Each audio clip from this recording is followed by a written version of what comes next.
사도신경으로 새벽 예배를 시작하겠습니다. 나는 전능하신 아버지 하나님 천지의 창조주를 믿습니다.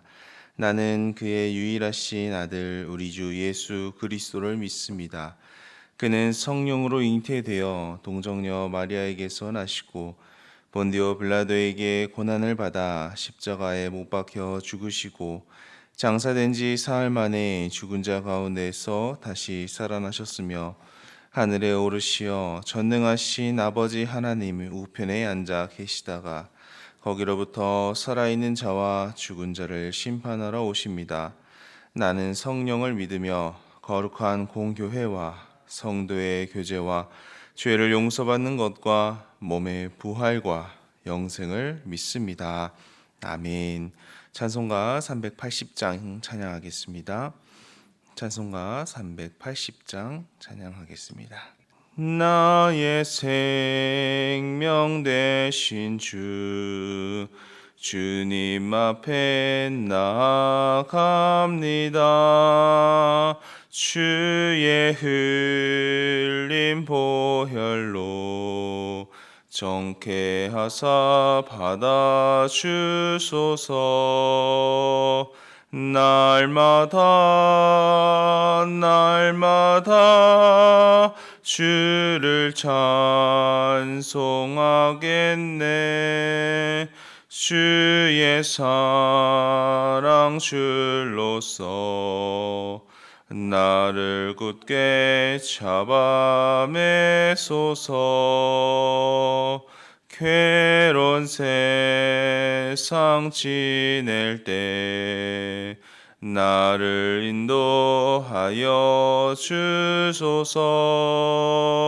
주를 믿고 나가면 나의 길을 잃지 않겠네. 날마다 주를 찬송하겠네. 주의 사랑 줄로서 나를 굳게 잡아 매소서. 세상 살아갈 때에 주를 더욱 사랑합니다. 밝고 빛난 천국에 나의 영혼 들어가겠네. 날마다 주를 찬송하겠네. 주의 사랑 줄로서 나를 굳게 잡아 매소서.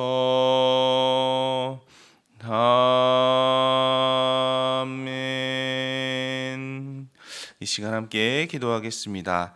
먼저 나라를 위해 기도하실 때 대한민국이 오직 역사의 주권자 되시는 하나님의 손에 붙들리어 주님의 다스림과 인도하심 가운데 바르게 세워져 갈 수 있도록 주님 다시 오시는 그날까지 선교의 도구요 복음의 통로로 쓰임받는 나라가 될 수 있도록 이 일을 위해서 우리 민족과 한국 교회 안에 깨어 기도하는 자들이 더욱 많아질 수 있도록 기도해 주시기 바랍니다. 다음으로 교회를 위해서 기도하실 때에는 오늘도 우리 교회의 머리는 예수 그리스도이심을 선포하시며 주님만 다스리고 통치하시는 교회가 될 수 있도록 더 행복축제 기간을 지내고 있는데 온 성도가 작정한 영혼들을 위해 계속해서 기도하며 전도에 힘써 볼 수 있도록 우리의 순종을 통해 성령께서 역사해 주셔서 귀한 복음의 결실을 맺어볼 수 있도록 중보해 주시기 바랍니다. 그리고 오늘은 태국의 서영석 이인규 선교사님을 위해서 기도하겠습니다. 농키오 교회의 사역 가운데 영적 부흥의 역사가 일어나도록 메사의 신학교 기숙사 건축의 과정 가운데 하나님 일해 주시 주시고 부족한 재정을 채워주시도록 TEF 성경연구소와 신학교 사역을 감당하는 동역자들이 잘 연합할 수 있도록 미얀마와 태국에서 새롭게 들어오는 유스 신학생들이 잘 적응하도록 기도 제목 주셨습니다. 나라와 민족을 위해서, 교회를 위해서, 태국의 서용석 이인규 선교사님을 위해서 주님의 이름 한번 부르고 기도하겠습니다. 주여. 아버지 하나님 감사합니다. 오늘도 주님의 은혜로 하루를 시작하며 주님께 기도함으로 나아갑니다. 주님, 우리가 먼저 이 나라 대한민국을 위해서 기도합니다. 이 나라 대한민국이 오직 역사의 주권자 되시는 하나님의 손에 붙들림 받는 이 나라가 되게 하여 주시옵소서. 그래서 주님 다시 오시는 그날까지 선교의 도구로 쓰임 받는 나라가 되게 하시고 주의 복음의 통로로 쓰임 받는 나라가 되게 하여 주시옵소서. 세계 열방 가운데 하나님의 영광을 드러내게 하여 주시고 아버지의 살아계심과 일하심을 증명하는 그런 나라로서 쓰임받을 수 있도록 주님 함께하여 주시옵소서. 이를 위하여서 우리 한국교회와 또 민족 안에 더욱더 깨어 기도하는 자들이 많아지게 하여 주시고 나라를 위하여서 우리가 기도할 때마다 하나님께서 주의 공의와 정의로 이 나라를 가득 채워 주시옵소서. 그래서 주님께서 이 나라를 보실 때에 흡족해하며 기뻐하시며 그 마음이 아버지께서 날마다 행복해 하시는 그런 나라로 쓰임받을 수 있도록, 그런 나라로 나아갈 수 있도록 하나님께서 날마다 인도하여 주시옵소서. 오늘도 교회를 위하여서 기도합니다. 우리 교회의 머리는 오직 예수 그리스도이십니다. 주님만 통치하시고 다스리시는 교회가 되게 하여 주시옵소서. 사람의 뜻에 따라서, 사람의 생각에 따라서, 아버지도 이 세상의 방식이나 가치관에 따라서 운영되어지는 교회가 아니라 오직 주의 손에 붙들림 받아서 주의 몸된 교회로서 머리 되시는 예수 그리스도의 인도하심 가운데 나아가는 교회가 되게 하여 주시옵소서. 특별히 더 행복축제 기간을 보내고 있습니다. 영혼구원 사역 가운데 우리가 함께 하나님과 동역하는 그런 교회로 주님께서 삼아주시니 주님 감사합니다. 하나님의 나라의 확장과 또 의를 위하여서, 영혼구원을 위하여서 수고하며 영혼을 작정하고 기도하고 있는 우리 성도님들의 그 기도와 간구를 주님께서 들으시고 하나님께서 역사하여 주시고 성령께서 역사하여 주셔서 놀라운 복음의 결실을 맺어볼 수 있도록 하나님께서 함께하여 주시옵소서. 더 행복축제의 당일이 될 때까지 끝까지 전도에 힘써볼 수 있도록 하나님께서 역사하시고 인도하시고 주장하여 주옵소서. 그래서 우리는 이번 행복축제를 통하여서 하나님이 여전히 살아계시고 일하시는 것을 눈으로 보며 주님께 영광 올려드릴 수 있도록 하나님께서 함께하여 주시옵소서. 아버지, 오늘은 태국의 서영석 이인규 선교사님을 위해서도 기도합니다. 농키호교회의 사역 가운데 영적인 부흥의 역사가 일어날 수 있도록 주님께서 주장하여 주시고 메사의 신학교 기숙사 건축의 모든 과정 가운데 하나님께서 일해 주시고 부족한 재정과 또 필요한 공급들을 주님 허락하여 주시옵소서. TF 성경연구소와 신학교 사역을 감당하는 동역자들이 잘 연합할 수 있도록 하나님께서 하나 되어지는 은혜를 허락하여 주시옵고 미얀마 태국에서 새롭게 들어오는 유스 신학생들 날마다 잘 적응하며 또 주님께서 허락하시는 지혜와 명철로 하나님에 대해서, 말씀에 대해서 날마다 공부하며 배우며 지혜로워질 수 있도록 하나님의 귀한 일꾼들로 쓰임받을 수 있도록 하나님께서 늘 함께하여 주시옵소서. 오늘도 함께 기도하여 싸우니 주님께서 우리의 기도를 들으시고 주님 응답하여 주시옵소서. 감사합니다. 주님, 우리의 생명 되시는 하나님, 오늘도 주님 앞에 서서 하루를 시작하게 하심을 감사합니다.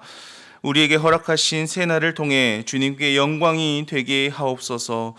우리의 삶이 오직 주님만 바라보고 의지하며 주가 도우시는 은혜 가운데 주께서 원하시는 삶을 살아가도록 오늘도 지키시고 보호하여 주옵소서.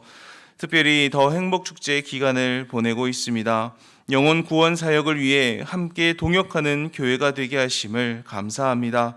하나님의 나라의 확장과 의를 구하며 나아가오니 주님, 복음의 결실을 맺을 수 있도록 역사해 주시고 더불어 교회 안의 여러 가지 일들과 또 복음 전도에 수고하는 성도들의 삶 가운데도 주님의 은혜로 채우시고 때에 맞는 필요를 공급해 주옵소서. 주님, 오늘도 주의 말씀을 나눕니다. 말씀 가운데 주님의 모습을 배웁게 하시고 주신 말씀을 붙잡고 살아갈 때에 주의 말씀이 우리의 능력이 되어 우리의 믿음이 더욱 견고해지는 기회와 은혜가 되게 하옵소서. 예수님의 이름으로 기도드립니다. 아멘. 함께 나눌 하나님의 말씀은 욥기 2장 1절부터 13절입니다. 하나님의 말씀을 읽겠습니다. 또 하루는 하나님의 아들들이 와서 여호와 앞에 서고 사탄도 그들 가운데에 와서 여호와 앞에 서니 여호와께서 사탄에게 이르시되 내가 어디서 왔느냐? 사탄이 여호와께 대답하여 이르되 땅을 두루 돌아 여기저기 다녀왔나이다. 여호와께서 사탄에게 이르시되 내가 내 종 욥을 주의하여 보았느냐? 그와 같이 온전하고 정직하여 하나님을 경외하며 악에서 떠난 자가 세상에 없느니라. 내가 나를 충동하여 까닭없이 그를 치게 하였어도 그가 여전히 자기의 온전함을 굳게 지켰느니라. 사탄이 여호와께 대답하여 이르되 가죽으로 가죽을 받고 오니 사람이 그의 모든 소유물로 자기의 생명을 바꾸올지라.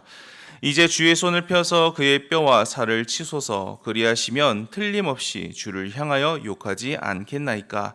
여호와께서 사탄에게 이르시되 내가 그를 내 손에 맡기노라. 다만 그의 생명은 해하지 말지니라. 사탄이 이에 여호와 앞에서 물러가서 욥을 쳐서 그의 발바닥에서 정수리까지 종기가 나게 한지라.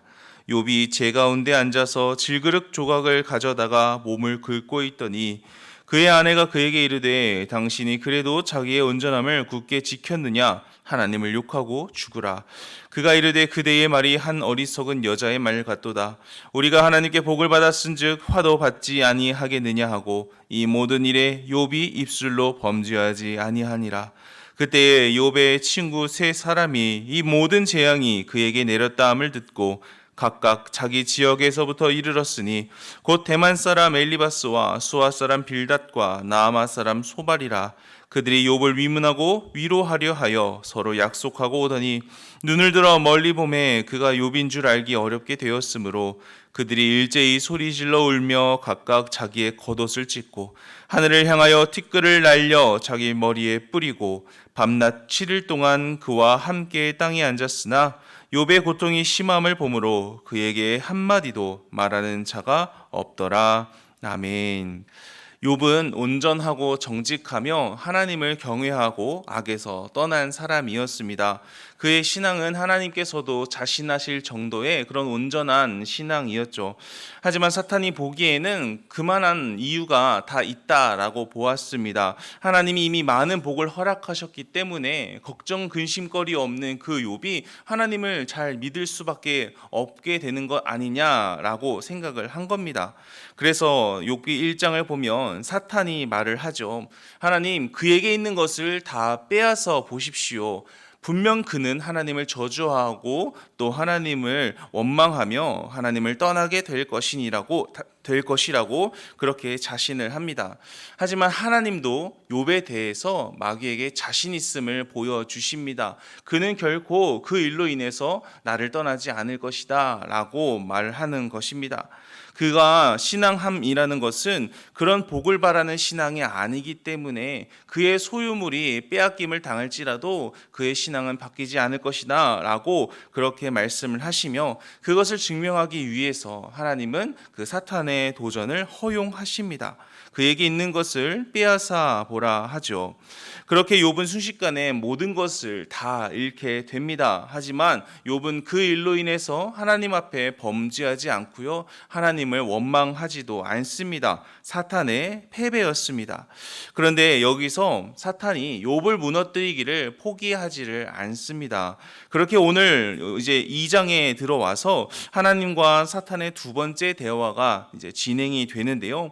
하나님은 다시 이제 하나님을 찾아온 이 사탄에게 3절에서 이렇게 이야기하십니다. 내가 보았느냐? 욥과 같은 사람이 이 세상에는 없다. 그는 까닭이 없는 고난 앞에서도 여전히 자기의 온전함을 굳게 지키는 자다라고 그렇게 자신 있게 이 사탄을 향해서 말씀을 하십니다. 그러자 자존심이 상할 대로 상한 사탄이 이해지지 않을세라 또 말을 이어가게 되는데요. 4절 말씀을 읽어드리겠습니다. 사탄이 여호와께 대답하여 이르되 가죽으로 가죽을 받고 오니 사람이 그의 모든 소유물로 자기의 생명을 바꾸올지라. 사절을 보면 가죽으로 가죽을 바꾸니라는 말이 나오지요. 이 표현은 성경에서 여기 이 사절에만 유일하게 쓰이는 표현이라서 정확하게 그 의미를 해석하기가 쉽지가 않다라고 합니다. 그래서 그나마 이 맥락을 따라서 가능성이 있는 해석을 해보자면 이 첫 번째 가죽은 동물의 가죽, 즉 사람의 소유물을 상징하는 것이라고 하고요. 또 두 번째 가죽은 사람의 가죽, 즉 사람의 건강이나 아니면 생명을 의미하는 것으로 보게 됩니다. 쉽게 말해서 인간은 자신의 생명을 지키기 위해서라면 이 첫 번째 가죽, 자기가 가지고 있는 모든 소유물을 바쳐서라도 자기의 생명을 지키려고 합니다. 무슨 말인가요? 하나님은 지금 그의 소유물만 치시지 않았습니까? 만약 그의 생명까지도 건드신다면, 두 번째 가죽까지 건드신다면 하나님, 저 욥은 반드시 하나님을 저주하고 원망하며 당신을 떠나게 될 겁니다 라고 그렇게 이야기하는 겁니다. 그러니까 그의 본체, 즉 몸을 직접 치시라고 말씀을 하고 있는 것이죠. 그래서 이제 5절에 이렇게 이야기하는데요, 5절과 6절을 이어서 한번 읽어보겠습니다. 이제 주의 손을 펴서 그의 뼈와 살을 치소서. 그리하면 틀림없이 주를 향하여 욕하지 않겠나이까. 여호와께서 사탄에게 이르시되 내가 그를 내 손에 맡기노라. 다만 그의 생명은 해하지 말지니라. 우리가 방금 읽은 이 5절과 6절을 통해 우리는 하나님의 본 모습과 또 이 사탄의 실체가 어떤 것인지를 발견할 수가 있게 되는데요. 먼저 사탄의 실체입니다. 여러분은 사탄 하면 어떤 이미지가 가장 먼저 떠오르시나요?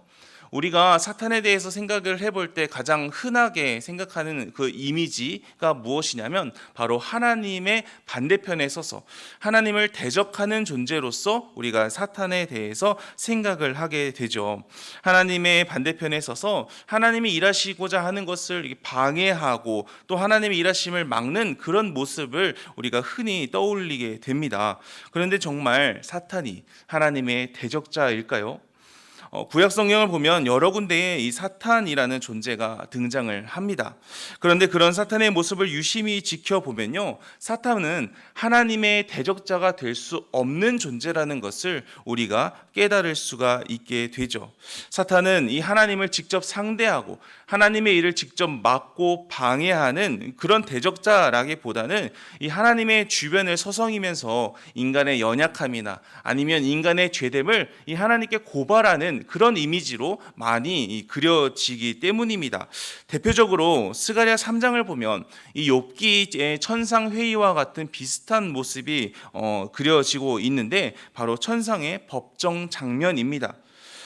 거기에서 보면 이 바빌론 포로에서 이제 귀환한 이후에 대제사장이었던 이 여호수아가 등장을 하고요. 또 사탄이 함께 등장을 하게 되죠.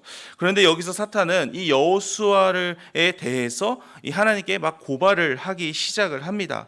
다시 말해서 사탄은 사람의 마음을 유혹해서 혹은 그 안에 있는 죄성을 하나님께 고발해가지고 하나님과 인간 사이를 이간질을 하거나 아니면 그 죄성을 계속해서 긁고 또 건드려서 이 사람의 마음을 유혹하고 꿰어내어 하나님과 멀어지게 만드는 그런 존재로서 이 성경에서 그려지지, 하나님을 직접적으로 상대하고 대적하는 이 그런 모습으로 등장하는 것은 별로 없다라는 것이죠. 사실 감히 누가 하나님을 직접 상대할 수 있겠습니까? 굳이 표현하자면 사탄은 하나님의 방해꾼 정도는 될 수 있을지도 모르겠습니다. 그러나 대적자라기보다는 인간을 그 죄를 계속해서 고발하는, 이 법적인 용어로 사용하자면 이 검사의 역할 같은 그런 존재가 이 성경에서 주로 그려지는 사탄의 모습이다라는 거예요. 그래서 5절에서도 보면 사탄은 그 하나님께 이제 주의 손을 펴서 그의 뼈와 살을 치시라고 말을 하고 있습니다. 사탄 스스로는 인간의 뼈와 살을 칠 수 있는 권한이 없다라는 거예요. 자기 혼자 마음대로 인간의 본체를 건들 수가 없는 존재다라는 겁니다. 괜히 그것을 건드렸다가는 하나님께 어떻게 될지 모르는 그 존재가 사탄이기 때문이죠. 모든 주권이 하나님께 있기 때문입니다. 다시 말해서 인간을 치는 것조차 이 하나님께 허락을 받아야만 할 수 있는 것이 사탄의 실체라는 것입니다. 그렇기 때문에 우리는 사탄의 유혹과 시험을 우리 힘만으로는 감당하기 어려운 것도 사실이기는 하지만, 그렇다고 해서 우리가 사탄을 두려워할 이유는 전혀 없습니다. 하나님의 말씀 한마디면 찍소리도 하지 못하고 아무것도 할 수 없는 존재가 바로 사탄이기 때문이죠. 나의 하나님이 어떤 분이신지를 진실로 믿는다면 우리는 사탄을 전혀 두려워할 필요가 없다라는 말입니다. 그러면 우리가 믿는 하나님은 어떤 분이신가요? 우리 6절 말씀을 다시 한번 읽어보겠습니다. 여호와께서 사탄에게 이르시되 내가 그를 내 손에 맡기노라. 다만 그의 생명은 해하지 말지니라. 사실 사탄이 욥에게 가장 하고 싶은 것이 있다면, 가장 해보고 싶은 시험이 있다면 욥의 생명을 직접 뺏는 일이었을 것입니다. 사탄이 생각할 땐 분명 생명이 끊어지는 그 순간에 하나님을 욕하고 원망할 것인데 라고 생각하지 않았겠습니까? 하지만 6절을 보면 하나님께서는 그의 생명은 결코 해하지 말라라고, 그의 생명은 건들지 말라고 분명하게 말씀하고 계시죠. 하나님은 고난은 허락하시면서도 왜 생명은 해하지 말라고 하시는 것일까요? 창세기 2장을 보면 하나님은 땅의 흙으로 사람을 지으시고는 그 생기를 코에 불어넣어 사람이 생명체가 되게 하십니다. 하나님은 우리에게 생명을 공급해 주시는 분이시다라는 것이죠.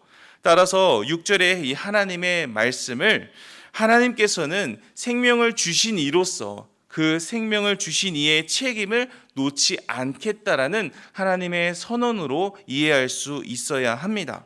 하나님의 뜻과 계획 가운데 우리에게 어떠한 일이 일어나든지 간에 하나님께서는 그의 생명만큼은 절대로 포기하지 아니하시고 자신의 주권 아래에 내려놓지 않겠다라는 그런 하나님의 말씀이다라는 거예요. 여러분, 하나님은 우리를 결탄코 포기하지 아니하시고 또 그의 손에서 놓아버리시는 분이 아니라는 것을 우리는 기억해야 합니다. 하지만 우리가 이런 하나님을 오해하고는 하죠. 무엇 때문에 오해합니까? 우리의 상황 때문에 하나님을 오해합니다. 우리의 처지와 현실 때문에 하나님을 오해하고는 한다라는 겁니다.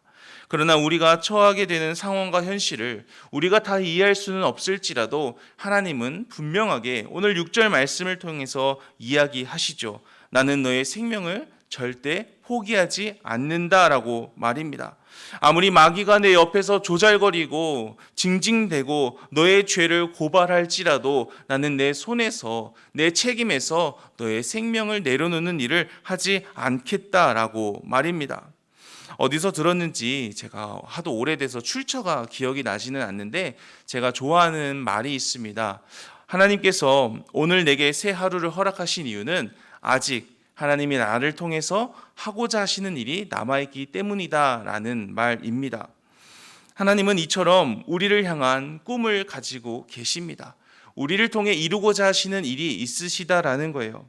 우리를 통해서 입증하고 나타내고 싶어 하시는, 이루고 싶어 하시는 계획이 있다는 겁니다. 그리고 그 일을 위해서 오늘도 우리에게 새 하루를 허락해 주십니다. 그런데 그 과정이 우리의 바람처럼 꽃길만 있지는 않다라는 것이죠. 아이들이 성장통을 겪으며 어른으로서 성장해 가듯이 하나님의 일을 이루기 위한 과정에는, 우리의 믿음과 또 영이 성장해 가는 과정에는 때로 어려운 과정을 만나기도 하고 우리가 흔히 말하는 고난이라는 것을 마주하게 될 때도 있다라는 겁니다. 때로는 육과 같이 내 죄와 상관없이 하나님의 뜻에 따라서 허락되는 그런 고난도 있고 말이죠. 그런데 욥에게는 하나님에 대한 분명한 믿음이 있었습니다. 그래서 하나님을 욕하고 죽으라는 아내의 말에도 10절에서 이렇게 고백합니다. 10절의 말씀입니다. 그가 이르되 그대의 말이 한 어리석은 여자의 말 같도다. 우리가 하나님께 복을 받았은즉 화도 받지 아니하겠느냐 하고 이 모든 일에 욥이 입술로 범죄하지 아니하리라. 하나님은 그분의 뜻을 따라서 우리에게 복을 주실 수도 있지만 화를 주실 수도 있는 분이십니다. 단순히 인간의 그 인과응보, 규범적 지혜에 따라서 잘할 때만 복을 주시고 못할 때는 무조건 벌을 주셔야 하는 그런 우리의 이해의 틀에 갇혀 계신 분이 아니라는 것이죠. 분명한 것은 내가 겪는 모든 상황 가운데 하나님은 여전히 내 생명에 대한 책임을 지고 계시고 또 그 책임을 다하고 계신다라는 사실입니다. 그 믿음과 하나님에 대한 신뢰가 있다면 우리도 비록 이해할 수는 없겠지만 다 알 수는 없지만 욥과 같이 그 믿음을 버리지 않고 함께 욥처럼 고백할 수 있게 되는 것이죠. 저와 여러분에게 우리의 생명을 책임지시는 하나님에 대한 분명한 믿음이 있기를 소망합니다. 또한 우리의 생명은 오직 하나님께 달려 있음을 믿음으로 선포하실 수 있는 우리가 되기를 원합니다. 그러기 위해서 오늘 이 새벽에 혹시 나의 상황이나 또 형편이나 처지로 인해서 하나님을 오해하고 있는 부분은 없는지, 하나님께 실족하고 있는 부분은 없는지 함께 점검해 볼 수 있기를 바랍니다. 그래서 주님을 더욱 신뢰하며 믿음으로 주를 따르는 우리가 될 수 있도록 기도하기를 원합니다. 그런 믿음의 간구 가운데 하나님께서 오늘도 우리의 삶을 감당해낼 넉넉한 믿음과 은혜를 허락하여 주시기를 주님의 이름으로 간절히 축원합니다. 이어서 짧게 한 군데만 더 살펴보기를 원하는데요. 11절을 보면 이 욥의 고난의 소식을 듣고 욥의 새 친구라고 불리는 엘리바스와 빌닷과 소발이 욥에게 찾아오게 되죠. 성경은 그들의 방문 목적이 위문과 위로라고 분명하게 말하고 있습니다. 그런데 이 친구들이요, 막상 욥을 만나보니까 자신들이 생각했던 것보다 더 심각했던 겁니다. 13절을 보면 욥의 고통이 얼마나 처참했는지 친구들이 아무도 그에게 말 한마디 건네지 못할 정도였던 것이죠. 그래서 그들은 욥을 위해서 7일이나 밤낮으로 애통하며 그와 함께 시간을 보내게 되는데요. 당시 고대 근동에서 7일은 죽은 자를 애곡하는 기간이었다라고 합니다. 그래서 역대상 10장을 보면 사울의 시체를 가져다 장사하고 애곡한 기간이 7일이었음을 볼 수가 있게 되죠. 따라서 욥의 친구들이 이 7일이나 애곡을 했다라는 것은 욥에 대한 이 최대한의 애통함을 표시했다라는 것으로 우리가 이해할 수 있습니다. 그만큼 진심으로 이 욥의 고난을 함께 슬퍼하고 아파하고 자신들의 마음을 나누었다라는 것이죠. 그런데 저는 이 본문을 보면서 이 친구들의 모습에서 긍정적인 모습과 또 아쉬운 모습을 한 가지씩 발견하게 되었는데요. 먼저 긍정적인 부분은 이 친구들이 말로 위로하기보다는 오히려 침묵으로 그 옆을 지켜주었다라는 것입니다. 괜히 그런 경우 많지가 않습니까?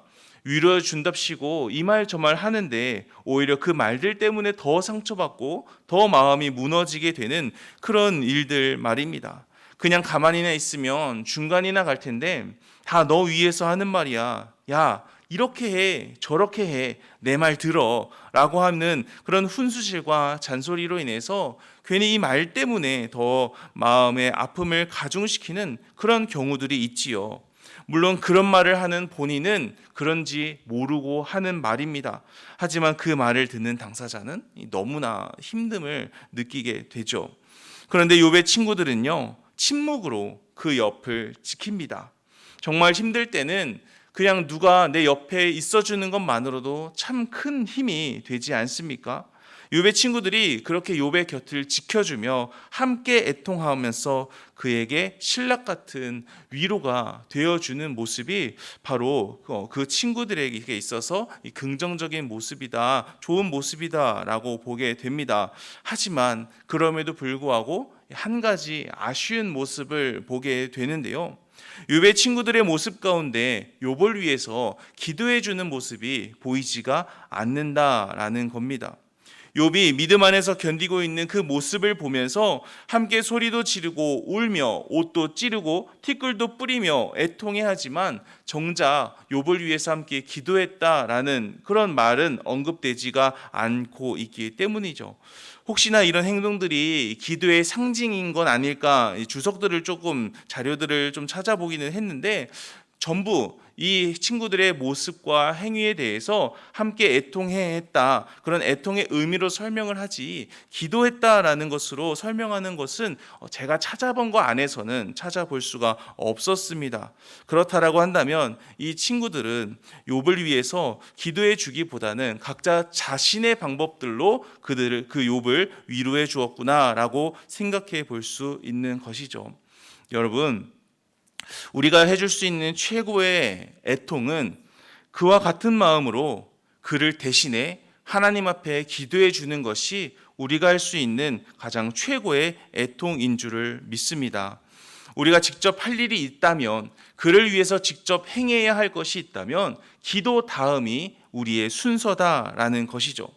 우리의 기도를 통해 하나님께서 그 기도를 들으시고 주님께서 직접 위로해 주시고 힘 주시는 것이야말로 그가 그 고난 가운데에서도 다시 한번 힘을 내 그 고난을 이겨낼 수 있는 가장 최고의 비결이고 비법이기 때문입니다. 바라옵기는 혹시 우리 주변에 욥과 같이 힘들어하는 지체가 있다면 그에게 많은 말을 건네려고 하기 전에 그 하고 싶은 말들을 하나님께 먼저 우리가 그분을 대신해서 아뢰줄 수 있는, 기도해 줄 수 있는 우리 성도님들 되시기를 바랍니다. 우리의 말이 하나님께 드리는 기도가 되어서 하나님이 우리의 기도를 통해 직접 그에게 일하여 주시고 또 그의 생명을 지켜주시는 것처럼 그의 삶도 함께 지켜주시고 도와주실 수 있게 되기를 말입니다. 사탄이 하나님 옆에서 우리의 죄성을, 우리의 죄목을 고소하는 자라면 우리는 하나님 옆에서 그의 지체들을 위해서 기도로 변호해주는 이 변호인의 역할을 감당하는 것이죠. 그렇게 우리의 기도를 통해 많은 이들이 주 안에서 힘을 내어 다시 일어서게 되는, 그렇게 기도의 사람으로서 하나님께 쓰임받는 저와 여러분 되시기를 주님의 이름으로 간절히 축원합니다. 주기도문 하시겠습니다. 하늘에 계신 우리 아버지, 아버지의 이름을 거룩하게 하시며 아버지의 나라가 오게 하시며 아버지의 뜻이 하늘에서와 같이 땅에서도 이루어지게 하소서. 오늘 우리에게 일용할 양식을 주시고 우리가 우리에게 잘못한 사람을 용서하여 준 것 같이 우리 죄를 용서하여 주시고 우리를 시험에 빠지지 않게 하시고 악에서 구하소서. 나라와 권능과 영광이 영원히 아버지의 것입니다. 아멘. 주신 말씀과 개인의 기도 제목 가지고 기도하시다가 자유롭게 돌아가겠습니다. 주님의 이름 한번 부르고 기도합니다. 주여. 아버지 하나님, 오늘도 주님의 은혜 가운데 아버지의 말씀을 통해 하나님에 대해서 또 우리를 향한 하나님의 뜻에 대해서 함께 나눠볼 수 있게 기회를 주심을 감사합니다. 하나님, 오늘 욥의 말씀을 통해, 욥기의 말씀을 통해서 우리의 생명의 주권자는 오직 하나님이심을 다시 한번 깨닫게 하심을 감사합니다. 우리의 생명의 주권은 하나님께 달려 있습니다. 다른 것에서 우리의 생명이 유지되어지는 것도 아니요 우리의 생명을 지키는 것이 이 세상의 것도 아니고 오직 하나님의 손에 우리의 생명이 붙들려 있다는 것을 다시 한번 믿음으로 고백하며 선포합니다. 주님, 우리의 생명의 주권 되신 주님 앞에 날마다 우리의 모든 것을 맡기며 어떠한 상황 가운데에서도 우리 하나님께서 우리를 결코 포기하지 아니하신다는 것을, 신뢰를 저버리지 않고 오늘도 주님을 바라보며 주를 의지하며 나아가는 우리 모든 성도님들 되실 수 있도록 주님 함께하여 주시옵소서. 우리가 사탄을 두려워하거나 걱정해야 할 이유가 없는 것은 우리 하나님께서 그 사탄보다 더 크신 분이시며 모든 것을 다스리시는 분이 우리 하나님이시기에 하나님 두려워하고 걱정하며 떨기보다는 하나님을 향해 기도하며 주님을 찬양하며 주의 말씀을 통해 주님을 더욱 붙잡는 우리 성도님들 되실 수 있도록 하나님께서 주장하여 주시옵소서. 또한 우리 주변에 욥과 같이 힘들어하는 지체들이 있다면 아버지, 그들을 방관하지 말게 하시고 그들을 향해 마음을 대신하여서 우리가 기도해 줄 수 있는 우리 후한백합 가족들 될 수 있도록 주님 함께하여 주시옵소서. 우리가 직접 해야 할 일이 있다면 기도 다음이 되게 하시고 기도하는 가운데 우리에게 감동을 주셔서 우리가 그들을 또 섬겨볼 수 있게 인도하여 주옵소서. 우리의 기도를 통하여 하나님 일하여 주시고 우리의 기도를 통하여 하나님 그들을 향해 주의 손을 펴시사 하나님의 뜻과 계획 가운데 주의 도우심과 인도하심을 허락하여 주시는 그런 기도의 사람으로 우리가 주님께 쓰임받을 수 있도록 하나님 오늘도 주님께서 함께하여 주시고 우리를 인도하여 주시옵소서. 감사합니다 주님.